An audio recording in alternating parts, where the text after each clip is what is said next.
ಈ ತರ ಅಂತೂ ಆಗ್ಬಾರ್ದಿತ್ತು. ಕಾರ್ ಒಳಗಡೆನೆ ಈ ತಗ್ಲಾಕುಂತು. ಟೀಮ್ ಅವರೆಲ್ಲ ಟ್ರೆಕ್ಕಿಂಗ್ ಮಾಡೋಣ ಅಂದಿದ್ದಕ್ಕೆ ಕಾಯಿ ಹೊಡೆದು ಕರಿ ಕಲರ್ ಕಾರ್ ಹತ್ತಿ ಕನ್ನಡದ ಸಾಂಗ್ ಗಳನ್ನ ಕೇಳ್ಕೊಂಡು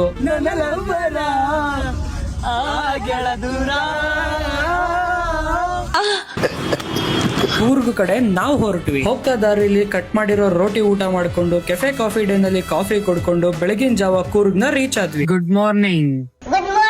ಮಂದಲ್ಪಟ್ಟಿ ಪೀಕ್ ಗೆ ನಮ್ ಕಾರ್ ಹೋಗಲ್ಲ ಅಂತ ಅಲ್ಲೇ ಇದ್ದ ಜೀಪ್ ನ ಹತ್ತಿದ್ವಿ. ಹೋಗ್ಬೇಕಾದ್ರೆ ವ್ಯೂ ಮಾತ್ರ ಸ್ವರ್ಗ ತರ ಕಾಣಿಸ್ತಾ ಇತ್ತು. ಆದ್ರೆ ಜೀಪ್ ಹೋಗ್ತಾ ಇದ್ದ ಸ್ಪೀಡ್ ನೋಡಿದ್ರೆ ನಮ್ಮನ್ನೇ ಸ್ವರ್ಗಕ್ಕೆ ಕಳಿಸೋ ತರ ಇತ್ತು. ಹೇಗೋ ಡ್ರೈವರ್ ಅಣ್ಣ ನಮ್ಮನ್ನ ಸೇಫ್ ಆಗಿ ಕರ್ಕೊಂಡ್ ಬಂದ್ರು. ಅಲ್ಲಿಂದ ಟ್ರೆಕ್ಕಿಂಗ್ ನ ಸ್ಟಾರ್ಟ್ ಮಾಡಿದ್ವಿ. ಬೇಕಾದ್ರೆ ಕಾಣಿಸ್ತಾ ಇದ್ದಿದ್ದ ಹಸುಗಳು, ಆ ಹಸಿರಾಗಿರೋ ಬೆಟ್ಟಗಳನ್ನ ನೋಡಿ ನನ್ ಫ್ರೆಂಡು ಹೀಗಂದ, ಯಾಕೋ ಸ್ವಲ್ಪ ಬೇರೆ ತರ ಕೇಳಿಸ್ತೈತೆ. ಅರ್ಥ ಆಯ್ತು ಅನ್ಸುತ್ತೆ. ಮೇಲ್ ಹತ್ತಿ ವ್ಯೂ ಪಾಯಿಂಟ್ ನ ನೋಡ್ಕೊಂಡು ಹಾಗೆ ಸ್ವಲ್ಪ ರನ್ನಿಂಗ್ ಮಾಡಿ, ಸ್ವಲ್ಪ ಫ್ಲಿಪ್ಸ್ ಮಾಡಿ, ಸ್ವಲ್ಪ ಹೊತ್ತು ಸುಮ್ನೆ ಕುತ್ಕೊಂಡು ವ್ಯೂ ನ ಎಂಜಾಯ್ ಮಾಡಿ ಇಂದ ಕೆಳಗಡೆ ಇಳಿದ್ವಿ. ಅಲ್ಲೇ ಹರಿತಿದ್ದ ನೀರಲ್ಲಿ ಸ್ನಾನ ಮಾಡೋಣ ಅಂತ ಹೋದ್ವಿ. ಸ್ನಾನ ಮಾಡ್ಕೊಂಡು ಎಂಜಾಯ್ ಮಾಡ್ಕೊಂಡು